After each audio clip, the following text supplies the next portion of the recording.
actuellement en première bac pro ASSP, accompagnement, soins et services à la personne. Je souhaite par la suite devenir auxiliaire puéricultrice. Lors des 3 années du bac au sein du lycée Françoise Dolto, il y a en tout 22 semaines de stage, donc en structure, qui peuvent s'effectuer en crèche, en école maternelle, en EHPAD, en résidence d'autonomie ou en hôpital. Dans cette filière, nous avons de la pratique, c'est-à-dire qu'on s'entraîne, on se forme au lycée pour pouvoir être compétent en structure et intervenir en tant que professionnel. Ça nous permet de découvrir plusieurs publics, dont les enfants, les personnes âgées qui sont dépendantes ou indépendantes. Ce bac pro peut nous amener à plusieurs voies professionnelles, par exemple pour aller dans les secteurs de l'animation, de la nutrition et du soin.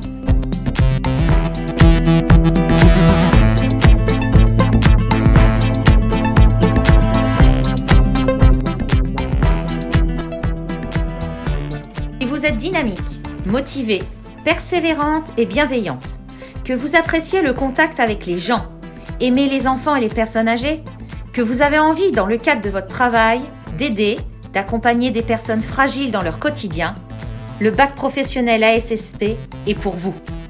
Il pourra vous ouvrir des portes pour poursuivre votre formation vers des écoles de soins telles que aide-soignante, auxiliaire puériculture, infirmière, mais aussi vers des écoles vous préparant à des métiers du social, comme accompagnant éducatif et social, moniteur éducateur, conseillère en ESF.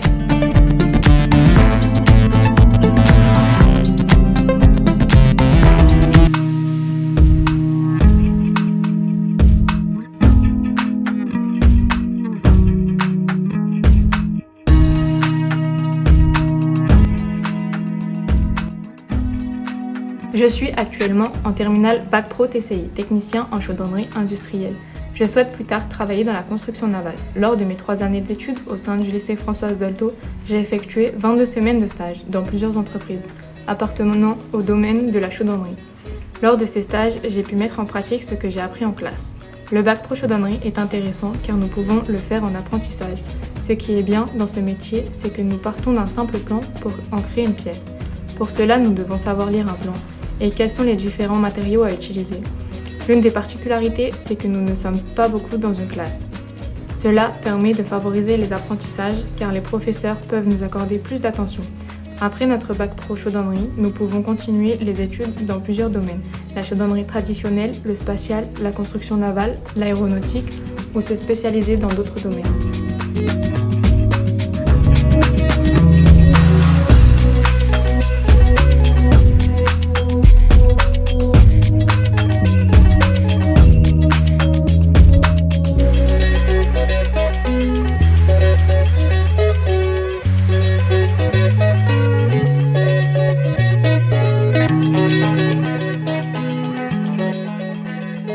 Alors, je suis actuellement en 2e année de microtechnique au lycée Françoise Dolto au Fontanil.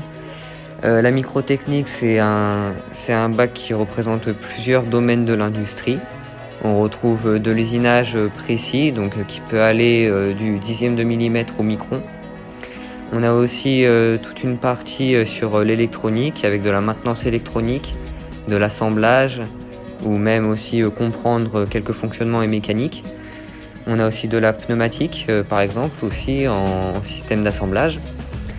Ensuite, on a tout un domaine de maintenance industrielle, qui d'ailleurs, en 2e année, jusqu'à présent, on passait un BEP de maintenance industrielle. Et donc, c'est un bac qui est assez varié, on retrouve beaucoup de domaines et c'est vraiment très intéressant. En débouché, après ce bac, on peut faire donc technicien d'usinage, donc faire un BTS en usinage, faire un BTS en maintenance industrielle, en conception de robotique. On peut aussi faire des DUT qui sont dans les mêmes branches. Et après, partir dans tout ce qui est théorique ou pratique lié à ce domaine d'activité. Et on peut faire du coup la tournée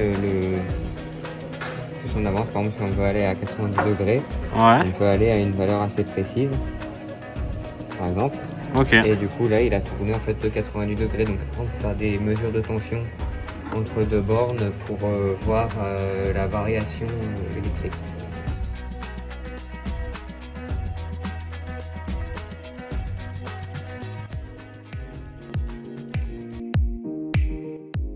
La filière électrotechnique du lycée Le Fontanil se constitue d'une classe de bac professionnel, MELEC. Donc ce sont les métiers de l'électricité et des environnements connectés. Et d'une filière CAP, ELEC, électricien. Pour la filière bac pro, c'est une formation en 3 ans qui permet de rentrer dans la vie active, étant donné que c'est une formation professionnelle, mais aussi d'avoir des débouchés vers des brevets de technicien supérieur, BTS, voire DUT ou mention complémentaire. Pour le CAP, vous avez la possibilité de reprendre les études en bac pro, et à ce moment-là, votre bac pro se fera à partir de la première, c'est-à-dire en 2 ans. Le métier d'électricien est un métier varié qui peut convenir à tout type d'élèves parce que selon le secteur, on va pouvoir avoir un métier qui est sédentaire, type un métier dans les secteurs industriels ou des métiers où il y aura plutôt des activités qui vont changer avec beaucoup de déplacements comme dans les bâtiments, voire des métiers qui se font complètement à l'extérieur comme les métiers des réseaux de distribution.